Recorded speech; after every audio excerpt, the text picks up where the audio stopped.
नमस्कार बच्चों, आज हम लोग हाजिर हैं कक्षा 10 की गणित की पहला पाठ पढ़ रहे हैं हम लोग वास्तविक संख्याएं, है ना। उसमें हम लोगों ने कल पढ़ा था।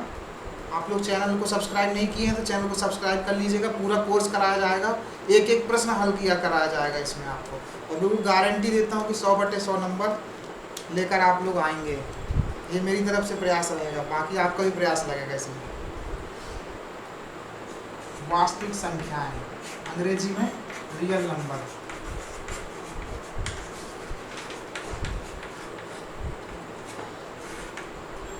ठीक है, कल हम लोगों ने यूक्लिड विभाजन प्रमेयिका पढ़ी थी। ठीक, वो ऐसी थी, एक बार फिर से मैं बता दे रहा हूँ। कोई भी संख्या ए है ना, ए और बी धनात्मक पूर्णांक है, मतलब पॉजिटिव नंबर्स हैं। कोसेंट और रिमाइंडर। शर्त क्या थी आर की? आर की शर्त ये थी कि 0 से बड़ा या बराबर होगा, लेकिन बी से छोटा होगा। ये शर्त थी। इस चीज़ को हम लोग बोलते हैं यूक्लिड डिवीजन लेमा, या कि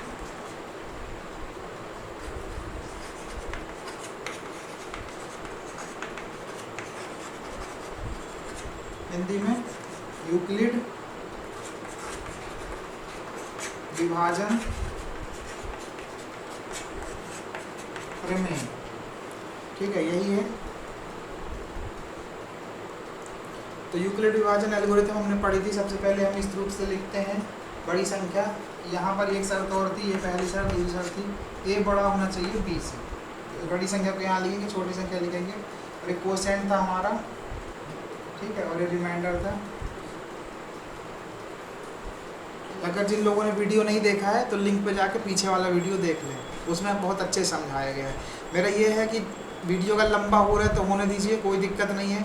बहुत टाइम हम लोग यूट्यूब में देखते रहते हैं, गाने वाने सुनते रहते हैं। कम से कम काम की चीज़ देखोगे, समझ में आना चाहिए आपको। भले हमको 1 घंटे मेहनत करना पड़े तो करेंगे। तो आज हम लोग जो है पहला उदाहरण करते हैं। उदाहरण 1 जो दिया आपकी किताब में,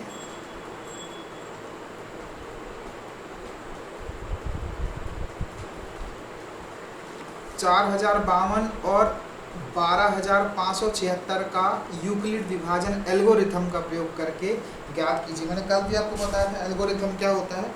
एल्गोरिथम मतलब एक विशेष प्रक्रिया होती है जिस पे हम चल के किसी चीज़ का या किसी समस्या का हल निकालते हैं। ठीक है, तो पहला उदाहरण हम लोग आ जाते हैं यहाँ पे। अब देखिए, उदाहरण भी करवा रहा हूँ आपको ताकि कॉन्सेप्ट क्लियर हो जाए, ताकि आपको दिक्कत ना हो उसमें। 4052 था और 12576 था। अब आप लोग को देखना, यहाँ पे बड़ी संख्या क्या है 12576, उसको आप ए मान लीजिए। छोटी संख्या क्या है ये मान लीजिए। यूक्लिड डिवीजन लेमा क्या कहती है? Equal to b into q plus r. A की जगह हम रख देंगे 12576, बी की जगह हम लोग रख देंगे 4052। अब देखो, ये एक चीज़ समझने की है कि हम किसका गुणा करें। तो ये 4 तियाँ 12, 3 का आप गुणा करेंगे, 4 चौको 16 ज़्यादा हो जाएगा सीधे, तो गुणे 3। अभी कितना आ रहा है वो आप देख लीजिए।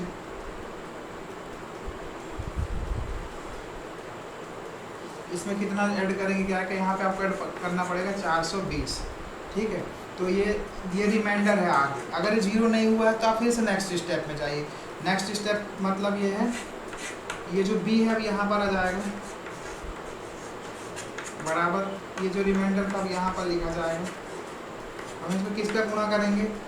तो नाहम 9 बार, क्योंकि दाहम में तो 42 हो जाएगा, इधर 40 है, इसलिए 9 का गुणा कर लेंगे यहाँ पे। ठीक है, और फिर शेष फल में अपने को 272 और जोड़ना पड़ेगा ये करने के लिए। अभी मैं कैसे लिख दे रहा हूँ भाई, इसमें गुणा करोगे जो आएगा और इतना जोड़ोगे तो इसका योग इतना होना चाहिए। आपको 2 चीज़ें निकाली रहेगी, क्यू और आर, कोसेंट और रिमाइंडर। इसको दूसरे तरीके से भी आप कर सकते हैं, वो भी मैं बता देता हूँ।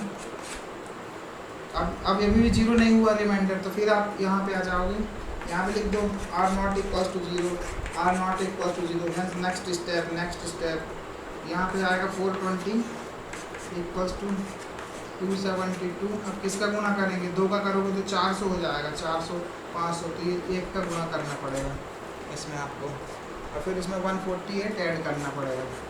अभी भी रिमाइंडर 0 नहीं हुआ, फिर नेक्स्ट स्टेप में जाएंगे हम लोग।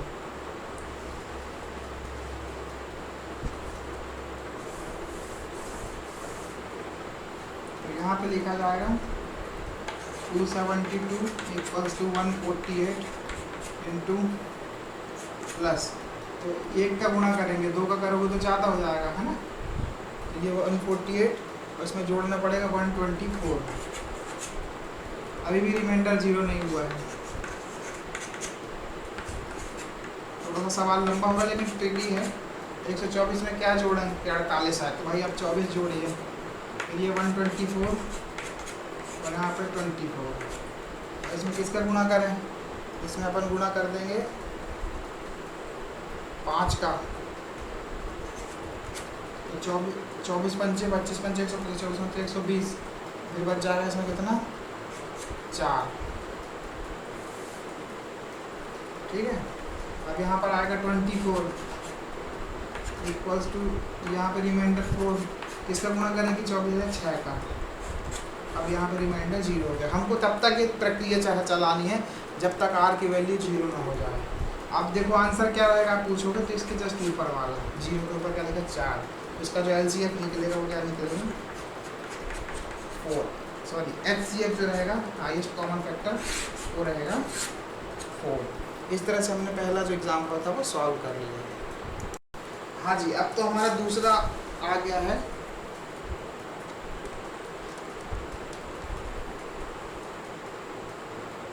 हमारा उदाहरण जो दूसरा है वो कह रहा है कि दर्शाइए कि प्रत्येक धनात्मक सम पूर्णांक 2q के रूप का होता है तथा प्रत्येक धनात्मक विषम पूर्णांक 2q + 1 के रूप का होता है। अब हमको समझाना है q कोई एक पूर्णांक है, हमको उसको शो करना है, मतलब q कोई भी एक पूर्णांक है। पूर्णांक क्या हो सकता है 1 2 3 ये हो सकता है। ठीक है, तो ये कह रहे हैं जो 2q है वो होगा सम धनात्मक पूर्णांक होगा 2q, और विषम क्या होगा 2q + 1। ये ऐसा कह रहे हैं, दर्शाइए कि प्रत्येक धनात्मक सम पूर्णांक 2q के रूप का होता है। ये लिख दिया हमने 2q बराबर सम धनात्मक पूर्णांक, और विषम जो होगा 2q + 1 होगा। अब हम देखते हैं भाई ऐसा कैसे होता है। चलिए मान लीजिए, देखिए यहाँ पर स्पष्ट लिखा है कि प्रत्येक धनात्मक सम पूर्णांक 2q होता है। ठीक है, मतलब 2 का गुणा होता है, और विषम वाला जो होगा 2q + 1 होगा। देखिए इसको सिद्ध करना है आपको, तो सिद्ध कैसे करोगे, तो ऐसे नहीं कहने से सिद्ध नहीं होता। q का मान 1 2 3 4 रख दो और आ जाएगा तो समय, ऐसा नहीं। इसको अपन हल करेंगे, एक लॉजिक होना चाहिए आपका। ठीक है, लॉजिक ऐसा होता है, पहले वो चीज़ शुरू करो जो आपको मालूम है। हम क्या जानते हैं, हम ये जानते हैं कि यूक्लिड डिवीजन लेमा होती है UDL EDL से, यूक्लिड डिवीजन लेमा से क्या जानते हैं भाई, A = Q, ऐसा क्यों लिख दे रहा हूँ, अकबर से याद कर सकते हो आप इसको, अकबर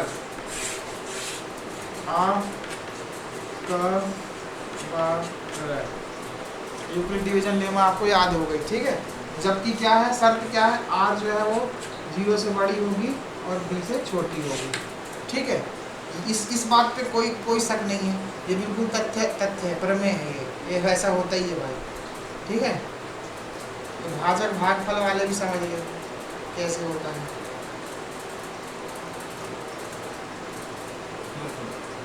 ये भी एक चीज़ आप पकड़ो, A अकबर AQBR। ठीक है, अब हम मान लेते हैं, माना कि B = 2, एक केस लेते हैं इसमें कि B = 2 है। ठीक है, अब B = जब 2 है तो R की शर्त क्या है, B से छोटी होगी, B से छोटी होगा, है ना। तो R की वैल्यू क्या हो जाएगी, 1 हो जाएगी एक बार, और एक R की वैल्यू होगी 0। अब ये तुम देखोगे कि 2 कैसे हो रहा है, कि ये एक शर्त है, देखो आर की वैल्यू एक बार 0 है तो 0 से बड़ा या बराबर है और बी से छोटा है, 0 भी 0 बी से छोटा है, बी मतलब 2 से, क्योंकि हमने 2 लिया है। और अगर हम आर की वैल्यू 1 लेते हैं, ये ऐसी शर्त लिखी, ये भी जरूर लिखना, जितना जरूरी ये है उतना जरूरी ये भी लिखना है। अगर ये नहीं करोगे तो सवाल हल नहीं हो पाएंगे, HCF नहीं निकल पाएगा।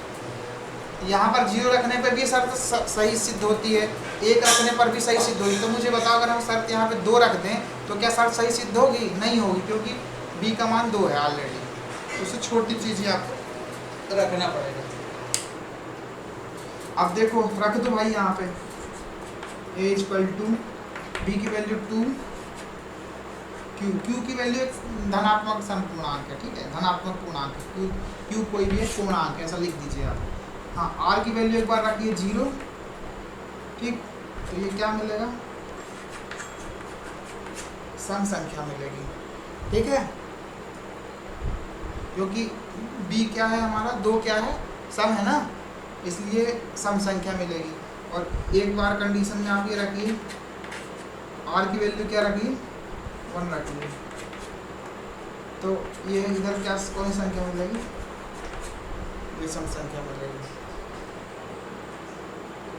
मतलब दो इसके हो सकते हैं, a बराबर या तो 2q होगा, इसको हम सीधे लिख सकते हैं 2q, और विषम के केस में 2q प्लस 1 होगा। अब देखिए, अगर a इक्वल टू 2q है तो ये एक सम पूर्णांक है, एक धनात्मक पूर्णांक, ये तो सम हो सकता है या विषम हो सकता है, ठीक है, क्योंकि q की वैल्यू क्या हो सकती है, प्लस भी 1 भी हो सकती है, 1 भी हो सकती है, 2 भी हो सकती है, 3 भी हो सकती है, लेकिन 2q की वैल्यू हमेशा सम रहेगी, ठीक है, क्लियर है ये चीज़। अब आप यहाँ पे गुणा करके देख सकते हो कि q का मान 1 रखो, 2 रखो, 3 रखो, और या तो उसकी वैल्यू क्या होगी, 2q प्लस 1 होगी। 2q प्लस 1 का मतलब क्या है, विषम। कैसे? अब q का मान 1 रखो, 2 रखो, 1 रखोगे तो 3 आएगा, है ना, 2 और 1 3, 2 रखोगे तो 2 दूनी 4 और 1 5 आएगा, इस तरह से आएगा, तो ये हमेशा विषम संख्या रहेगी। तो आपको मेन आधार किसको बनाना है, ये कि DL को बनाना है, यूक्लिड डिवीजन लेमा को बनाना है, यूक्लिड विभाजन प्रमेय का, तो उसके आधार पर सिद्ध करना है, शर्त दी गई शर्त के अनुसार से, ठीक। देखिए अब हमारा उदाहरण नंबर 3 है भाई, हम लोग यहाँ पे कॉन्सेप्ट डेवलप कर रहे हैं, ठीक है।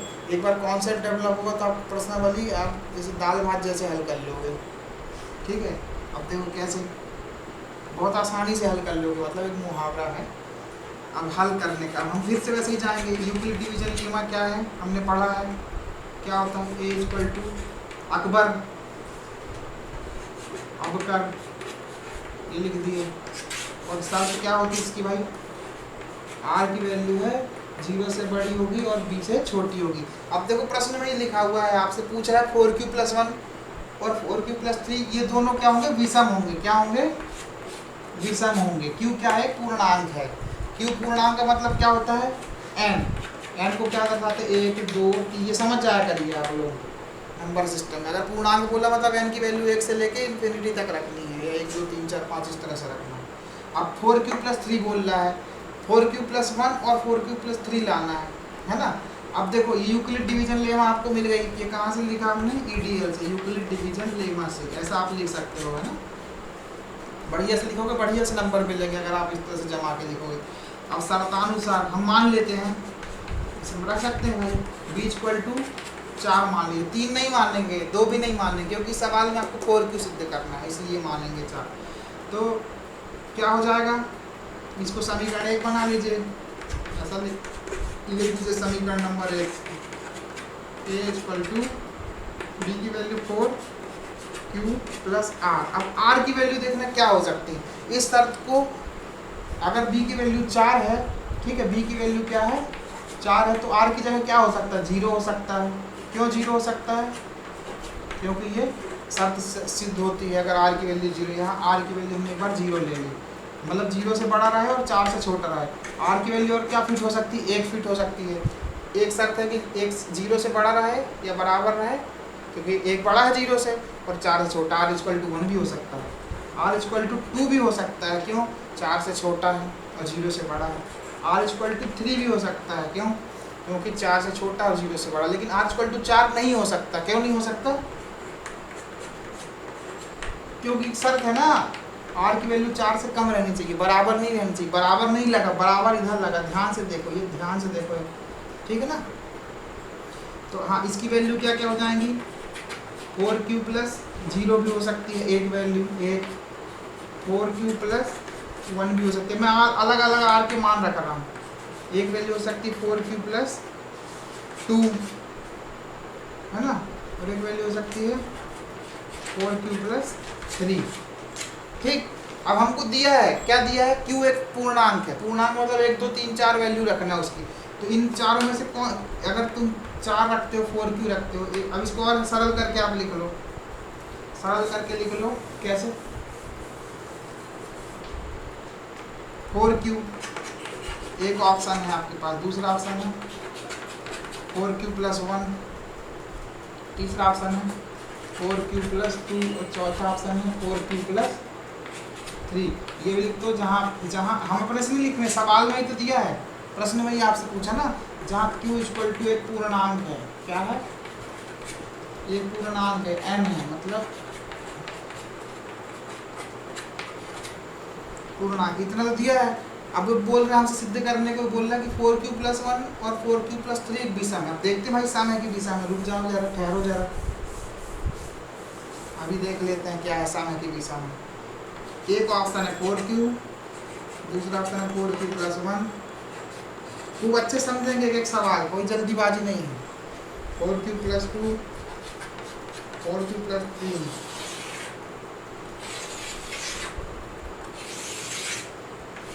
जरा टेस्ट करते हैं अपन इनको।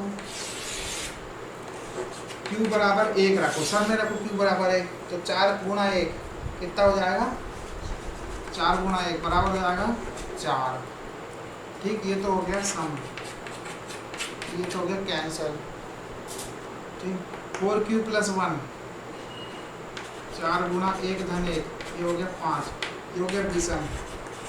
हमको प्रश्न में क्या पूछा, विषम सिद्ध करना था, ये सही हो गया सिद्ध। यहाँ इक्वल टू 1 रखो, 4 गुणा 1 धन 2, 4 एकम 4 तो 6, ये हो गया सम। सम भी हमको चाहिए था, नहीं चाहिए था। अब इधर रखो 4q प्लस 3, 4 गुणा 1 धन 3, 4 एकम 4 3 7, ये हो गया विषम। ये भी हो गया। तो वो कौन से सूत्र है, कौन से ऑप्शन है, कौन से चुनाव है जो विषम को दर्शाते हैं, तो वो चुनाव 4q प्लस 1 और 4q प्लस 3। और एक बार और करके देख लो, एक बार और भरोसा ना हो तो q की वैल्यू 2 करके देख लो भाई, 4 दूनी 8, फिर से सम आया, ये फिर कैंसिल हो गया। 2 रखो, 4 दूनी 8 और 1 9, 4 दूनी 8 और 2 10, ये फिर सम आया, और 4 दूनी 8 3 11। देखो ये विषम विषम, तो विषम। अब q की वैल्यू कुछ भी रखते रहो, ये हमेशा सम आते रहेंगे और ये दोनों विषम आते रहेंगे। तो प्रश्न दो तरह से पूछ सकता है, सिद्ध करो कि ये विषम पेयर है, ये लो हमने सिद्ध कर दिया विषम पेयर है। ये टेबल भी आप बना दीजिए प्रश्न में, अभी कैसे ऐसा जाए तो पेपर में लिखने, तो उसको लगेगा कि नहीं ये अपने से याद करके नहीं लिख रहे हैं, समझ के लिख रहे हैं लड़के। ठीक है, तब बाकी का अपन अगले वीडियो में देखेंगे। और इसके पहले वाला वीडियो आप ज़रूर देखिए, चैनल को लाइक शेयर और सब्सक्राइब करिए, ताकि ज़्यादा से ज़्यादा हमारे बच्चों का, दोस्तों का भला हो सके। धन्यवाद।